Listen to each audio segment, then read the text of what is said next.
Je vous avais dit qu'avec Barcelone, tout est possible. Vous avez dit que Barcelone était en méforme, que le Barça n'a pas une bonne équipe, que le Barça ne peut pas gagner au Parc des Princes. Vous avez bien dit dans la vidéo que j'avais fait sur le Barça, le PSG, que c'est possible que le Barça tape le PSG. Vous avez vous-même vu un match aller au Parc des Princes. On sait que c'est difficile pour que le PSG paye au Parc des Princes. Franchement, gros match de la part des Catalans, gros match de la part des Parisiens également. On va pas cracher sur leur match parce qu'ils ont fait un match exceptionnel. C'était quand même le grand Barça. On va pas dire quand même un Barça aussi trop tueur, mais c'était quand même un grand Barça qui a joué. C'était aussi un PSG qui avait faim, un PSG qui voulait démontrer qu'il soit à domicile, mais qui face à l'adversité du Barça a eu beaucoup de difficultés. Ça me permet de revenir même encore sur la conférence de presse de Zamboanguissa après le match contre Naples qui avait dit que ce Barça est très difficile à battre. Et vous-même vous avez vu que le Barça c'est pas un adversaire facile à prendre. Dans tous les cas la famille, bienvenue dans cette nouvelle vidéo. Moi c'est Keita, si vous ne connaissez pas encore, c'est simple, abonne-toi, like la vidéo, commente et s'il te plaît, partage au maximum. Grosse victoire du Barça, 3-2 contre le PSG. Franchement match compliqué, match difficile, match avec beaucoup d'intensité.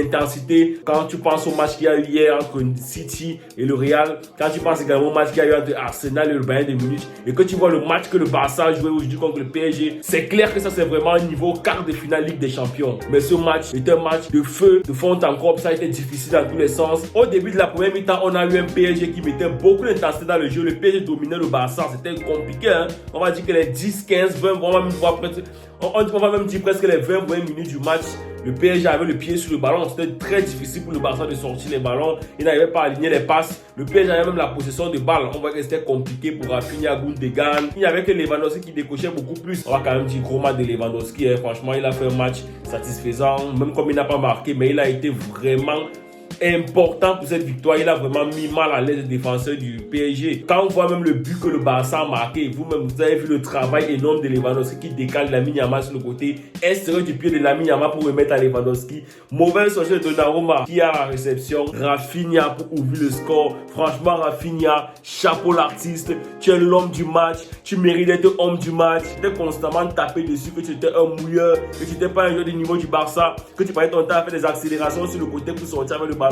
Mais ce soir, doublé Mola, doublé de Rafinha. Non, tu as fait du bon boulot là-bas, Rafinha. Franchement, c'était l'homme du Barça de cette soirée. Après la grosse domination des 30 minutes du PSG, on a vu un Barça qui a rapidement réagi et qui a ouvert le score grâce à Rafinha. Juste après, on a vu un Paris qui était timide, Paris qui n'arrivait plus à jouer. On s'est dit, bon, ils étaient un peu fatigués parce qu'ils ont commencé la première mi-temps avec beaucoup d'intensité. Du coup, première mi-temps maîtrisant, on va dire, du Barça parce qu'ils ont pu gérer l'intensité que le PSG mettait en début de match et ils ont pu marquer. Et ça a permis de les mettre en avance à la première mi-temps. En deuxième mi-temps, maintenant, on a vu un Paris qui est revenu avec les mêmes intentions, c'est-à-dire menacer le Barça à fond, mettre le pressing, mettre la pression. Et on a vu, ça payait parce qu'à moins de 5 minutes, ils ont marqué 2 buts.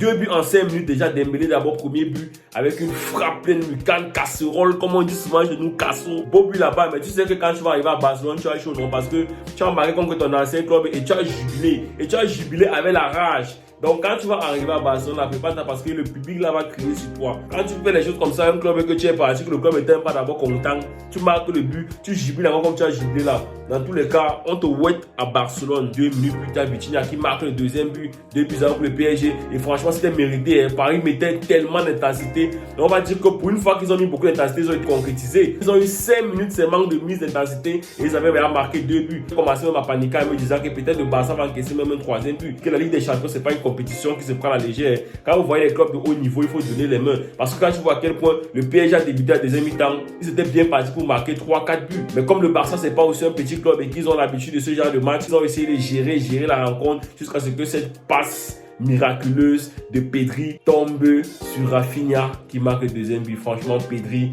première entrée, première touche de balle après, on va dire 5 semaines d'absence. Première touche de balle, quelle passe, quel délice pour Rafinha qui marque le deuxième but d'égalisation du Barça. Chapeau à Pedri. Quand tu vois le milieu Gundogan, De Jong, Pedri, c'est clair que c'est au niveau, c'est au-dessus du milieu du terrain du PSG. Et ça s'est vu, ça s'est vu dans ce match. Quand Pedri est entré, quand Joao Félix est entré, le match a encore basculé à nouveau. Même comme je suis un peu déçu de la rentrée de Joao Félix, il n'a pas été très percutant dans le jeu, contrairement à Pedri qui a vraiment eu un impact fort après son entrée.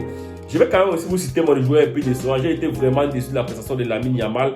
On a beaucoup parlé de lui dans les médias, qui mettait un peu la pression auprès du PSG, qui disait qu'il voulait que celui qui va marquer le but de la victoire. Ça s'est même vu dans ses mauvais choix. Il avait tellement envie de marquer qu'il oubliait qu'il y avait ses coéquipiers à côté qui étaient bien placés, à qui il pouvait donner les bons ballons. Donc franchement, l'ami Yamal, match décevant de ta part. J'espère qu'au retour, tu vas te racheter. Au match retour, on t'attend beaucoup plus fort. Comment ne pas parler également de Jules Koundé? Franchement, Jules Koundé, il avait un gros challenge à son côté. Il s'est très bien en tiré alors qu'il défendait sur Kylian Mbappé, les gars. Et il a défendu en chef. Mbappé n'a pas vraiment eu de situation dans ce match. Ça a vu un match vraiment timide de Mbappé. Côté parisien, il y avait plus Dembélé qui était un peu plus en forme, en jambes. Il y avait Vitinha qui était aussi très en jambes du côté de Paris. Je suis aussi un peu satisfait du match de Araujo. Il a bien géré sa rencontre, il a été décisif. Pour Barcy qui a fait aussi un très bon match. C'est vrai qu'il a été un peu fautif sur le deuxième but de Vitinha. Il aurait pu peut-être bien anticiper le jeu, arriver beaucoup plus vite sur Vitinha parce que Vitinha a pris de vitesse et Vitinha a marqué le but. Donc pour Barcy, dans l'ensemble, c'était un bon match. À part le duel qu'il a perdu sur Vitinha, là, je pense que dans l'ensemble, il a fait un bon match. Lewandowski, gros match. Rafinha, chapeau mon petit. Voilà la famille, merci d'avoir regardé cette vidéo jusqu'à la fin. N'oubliez pas de vous abonner à la chaîne, de liker la vidéo, de commenter, de partager. Quand vous le faites, ça va être très bon signal à l'algorithme YouTube. N'oubliez pas de soutenir la team. On est ensemble.